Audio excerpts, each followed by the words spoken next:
Locals in interior Alaska warned travelers never to drive the Richardson Highway alone after midnight, Mile 17, where the wind cuts like knives and the mountains swallow all sound. Truckers say the cold does strange things to a person's eyes. But what they really fear isn't the cold, it's the shape. Evan Morales didn't believe any of the stories. He had driven the route a dozen times, hauling fuel to Fairbanks. But on one brutal January night, with the temperature sitting at -20°, if he saw something that made his breath freeze mid-exhale. Up ahead, on the shoulder near Mile 17, a lone figure was waving both arms desperately. Evan slowed, thinking it might be a stranded hiker. The figure hunched over, shivering violently. As Evan stepped out of his truck, the wind roared so hard it felt like it was pushing him back inside.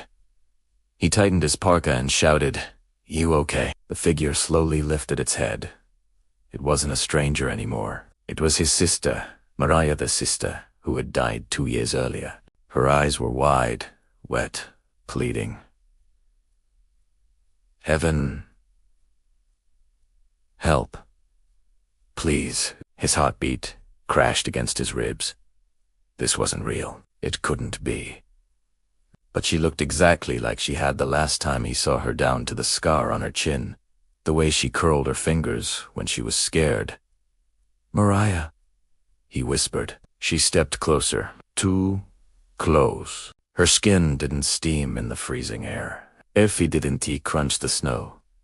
Her shadow stretched in the wrong direction. "You shouldn't have stopped," she whispered, her voice layered, like multiple people speaking at once. Evan staggered back. The thing tilted its head sharply, bones cracking like breaking branches. Then, its face melted, Mariah's features sliding away like wax, over flame revealing an eyeless, white-skinned shape that flickered like a glitching reflection. Evan ran for the truck, but the shape was already beside him, whispering in a dozen familiar voices. His father, his best friend, his grandmother, all long dead. "You shouldn't have stopped. You shouldn't have stopped." The next morning, troopers found Evan's truck idling on the roadside.